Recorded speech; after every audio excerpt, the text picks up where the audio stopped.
At Option Genius, we believe that you deserve freedom, financial freedom, so that you have no more worries and more than enough money. Time freedom, so that you could do what you want, when you want to do it. And choice freedom, to live your life on your terms. But the system and Wall Street are rigged against us little guys. So how do we fight back? Well, my friend, that's what this podcast is all about. My name is Alan Sama, and this is the Option Genius Podcast.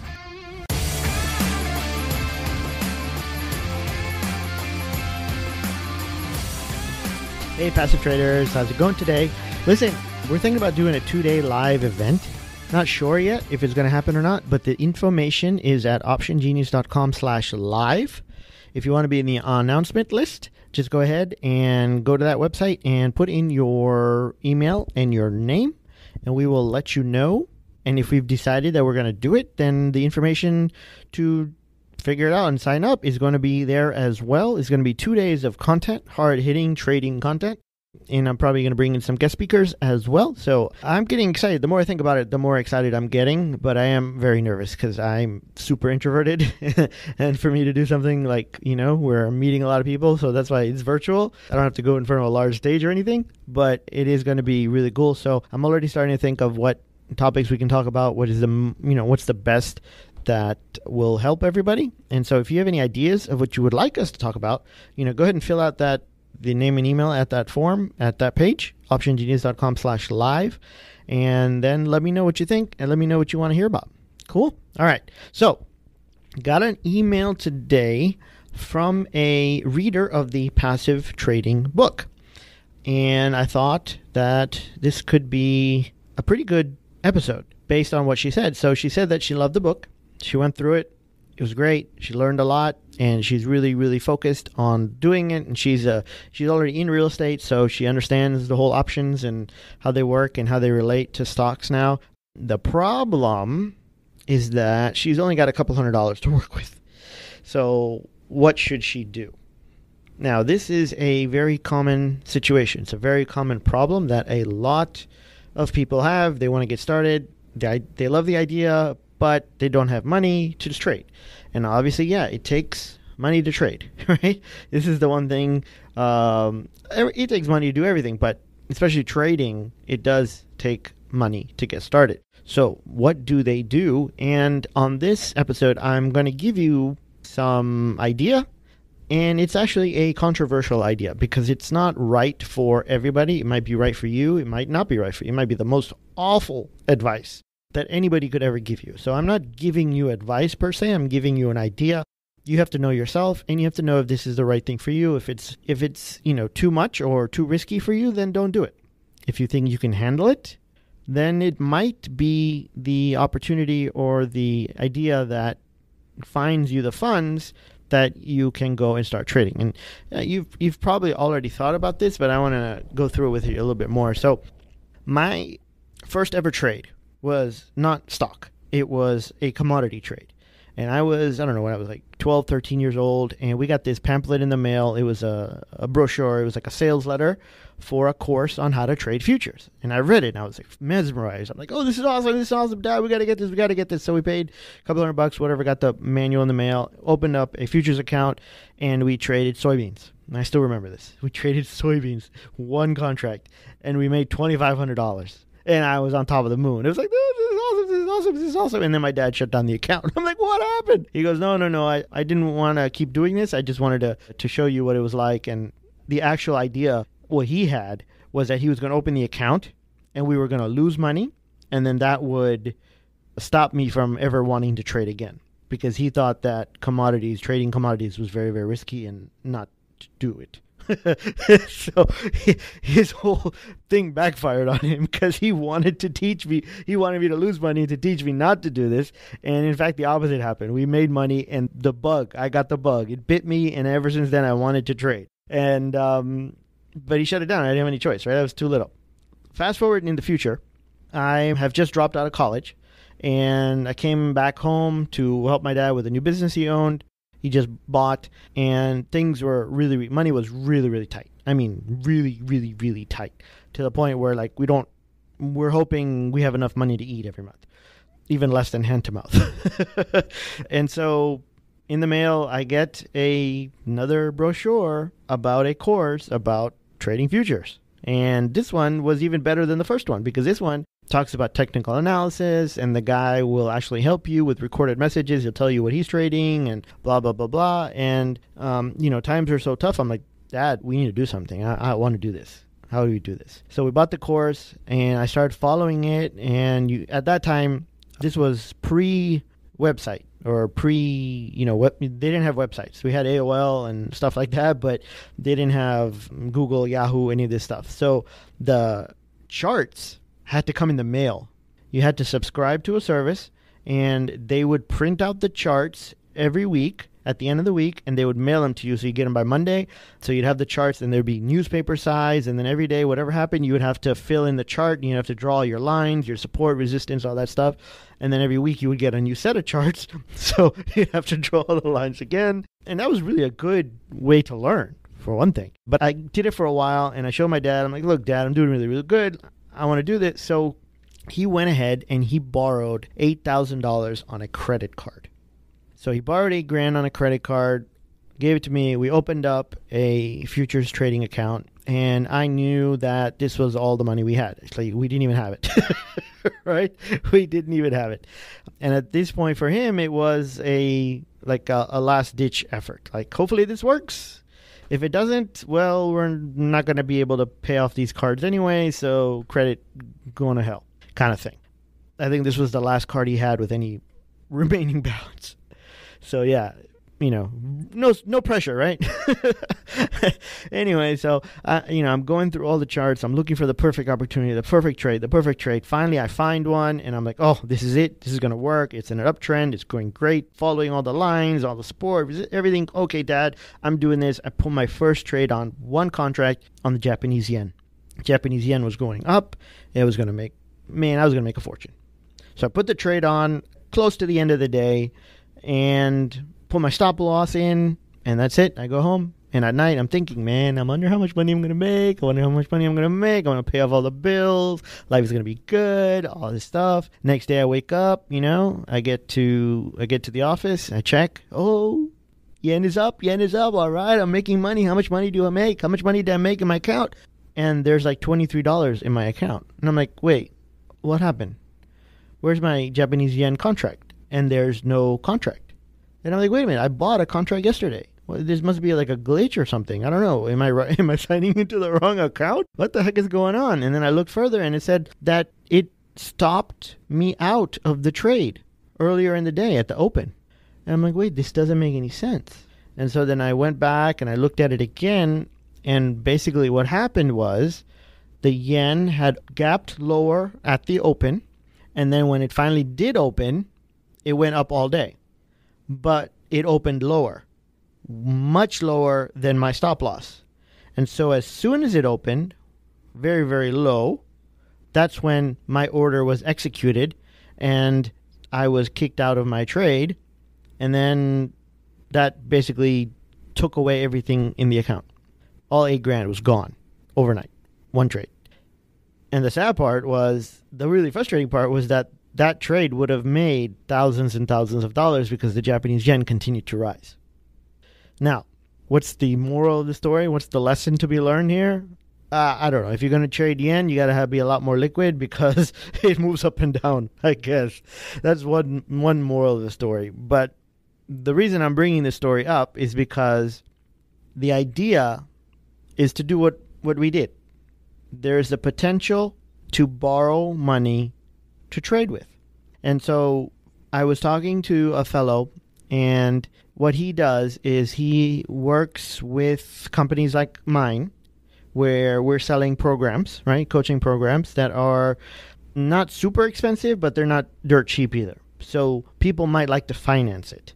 And so this guy, he works with several banks, and basically he wanted to offer financing to my customers. Now, I don't know how I feel about that. It's like, if you can't afford the program, should you borrow money for the program? I think I'm okay with that. But if you don't have the money for the program, then how are you going to trade, right? I don't want you to borrow money to buy a program and then not have anything left over to trade. unless you know that that's the plan. Unless you say, yeah, you know what, I'm going to be paper trading for a while until I learn, and then I'm going to invest the money, and then I'm going to do it. So when I was talking to him, what he was saying is that the way their program works is let's say you come to me and you say, hey, I want to join your program. I want to finance it. So, okay, so I turn you over to him, and they have a form that you fill out. It's a personal loan, and they work with the world's largest banks, right? So it's not like some little corner shop. These are real big banks, and they look at your information, and then they give you an offer. They say, all right, we will offer you $10,000. We will offer you $20,000. We'll offer you $30,000 as a loan, and these are the terms. This is the interest. This is how much you got to pay every month, etc. And then if you like it, then you say yes or no. Or if you don't want the whole amount, if you don't need the $30,000, you take, I'll say I'll need $10,000, or I need $5,000, or $2,000, or whatever you want to take. You can take that amount. Once you have that money, then my company charges you for our program, whatever the cost is that you agreed to, and that's how it works. And then you make the payments directly to the bank. So I was thinking about it. I was like, wait a minute. So you're telling me that the customers, my customers, can borrow more than the program is cost? And he said, yeah, they can. So I thought that was very interesting. I was like, well, if somebody wants to, so they have good credit, they can borrow enough to pay for the program, and they can borrow the money to trade with. So that way, they take the money that they're trading with, they earn profit on that, and they use that profit to make the payments. So in essence, they're getting it for free. They're just working for it, but they're using their profits to pay off the loan, and that would be an amazing way to get started very quickly. And he says, yeah, technically they could do that if they wanted to. So that's interesting, So I'm still thinking about whether we should do that or not. If you're interested in something like that, let me know the good and the bad, because I'm thinking about it. I'm still debating it. I don't know if it's a good thing. For some people, it can definitely work. I've seen people that it has worked for, where they've borrowed money to trade with, and they've done really, really well. And I've seen other people blow up. There was a guy on Facebook, and he posted that he borrowed $200 on a credit card where he was going to have a 0% interest rate for 1 year. And he borrowed $200 on his credit card, and he's going to use that $200 to trade with. And I'm scratching my head. I'm like, dude, what are you going to do with $200? You're going to buy some calls? Hopefully you'll make some money. Hopefully you'll be able to pay it off, but you got to make 100% in a year. It's a crapshoot, right? 50% chance you're going to make it. 50% you're going to lose it all. But I don't know. Maybe he's going to make it. But if he's only using $200 to trade with, I have a feeling he doesn't know what the heck he's doing. He's probably going to lose the $200. And, oh, well, it's not a big deal. He's going to have to pay back the credit card. I don't know why you would only borrow $200, though. Jeez, if your bank is only going to give you a line of credit on a credit card of $200, you got bigger problems. You don't need to be trading. Go get a job. But the thing here is this might be a way for you to get started. So either you borrow money from a friend, you borrow money from the bank, you borrow money from somewhere else. I wouldn't advise you to borrow money from your credit card like my dad did, unless you probably knew that, hey, this is a sinking ship. We might not be able to pay it. That's a bad thing. You shouldn't borrow money that you can't afford to pay back, right? So hopefully you're not in a situation where you do have to borrow money. But if you are, please think about it before you do. Most of the time when you borrow money, people are under a lot of pressure, and they feel that they have to pay it off right away. And so they take risks that they shouldn't necessarily take, and they blow up. They lose all of the money that they borrowed. And then not only do they feel really horrible about losing money, but then they still have to pay back the bank. And that can mess up their credit. That can mess up their relationship with their spouse. So you really, really have to think this through before you do it. I'm just putting it out there. It's something you probably already thought about it. If you've ever wanted to get into trading and you don't have any money, it's like, we're going to get the money. We're going to get the money. I still think the best way is to paper trade, to learn without having the risk, and to build up a track record and be, look, I've been paper trading for 6 months, and I've done all these trades. I've done several trades every month, and I'm consistently profitable, even a couple months where, I could have lost money. I could have lost a lot of money, but I didn't. I managed it properly. And here's my record. And then you can find somebody that can either borrow the money from, or will put up the money and you trade their account and you get paid a fee for it. You get a piece of the profits. I would rather have you do that than borrow the money. But even if you are about to borrow the money, please paper trade it first. Whatever you're thinking of trading, paper trade it first so that you don't end up and do what I did. That's why I told you that story in the beginning, because it's a warning, right? I didn't know what I was doing. I had a course, but I didn't have like a live mentor. I didn't have a group. I didn't have any community. It was just me by myself with my little charts that come every Monday in the mail. And I'm drawing my lines. And even though I had it right, even though I had the trade right, I had nailed it. I knew the direction. I knew it was going up. I placed the stop loss in the wrong spot. And I was trading the yen when I shouldn't have been, because my account size wasn't large enough to be able to trade the yen properly. Does that make sense? I was trading the wrong instrument, and I didn't have anybody to tell me that. That's why we have coaching programs. That's why we do coaching calls with students, so they can tell me what they're trading, and I can coach them and walk them through it and say, you know what? If your account is that big, maybe you're overreaching here. Maybe you need to trade more. You should trade something else. And so we walk you through it so that you don't make that same mistake, because I know how painful it can be. I know how you can do every single thing right and still have it blow up in your face. And so if that's happened to you, reach out to us, get on the phone with us, book a call. We can talk about it. We can tell you what we have to help you. And I think, if we need to, we can even help you figure out how to finance the program. But we'll have to make sure that it's going to work for you first. And so that's why we get on the phone, and we have to talk to you, see what your background is. If you're the right fit for the program, then we will give you an invitation to join. And then if need be, we can tell you how to finance it if you have to. But again, that's something that we don't really push, and we don't encourage it very much, just because you're going into debt for something I don't want you to go into debt for, right? I don't want you to start behind the eight ball. I want to put the odds in your favor as much as possible. And so when you're dealing with debt, you have that extra added pressure. I know what it's like to have a lot of debt, At the worst, I think I had over $100,000 worth of debt. That's not even including car and mortgage and all that stuff. This was just like credit cards and stuff that I had borrowed from. And it's not easy dealing with debt. It's something, it sits on your shoulder every day, and it's a pressure that you feel. You're feeling like Atlas. He was in the Greek mythology, he was the guy that had to hold up the earth on his back, and that's what it feels like. There's something there on your back all the time, and you feel it. And I don't want you to go through that if you don't have to. So my point here is that I've never talked about this before. I've never really mentioned it, pushed it, because it is very risky. But if you need to, if you're the right person, if you feel that you're mature enough, you can handle it, you have a trading plan already that's working, that's consistent, maybe this is the way to go. And if you need to, give us a call, reach out to us. help@optiongenius.com is our email. If you want to get on the phone with us, we can explain how we can help you. Just reach out to us via email, and we'll tell you what we can do. help@optiongenius.com. Oh, and if you do want to find out about that live event that we might be having, it's optiongenius.com/live, L-I-V.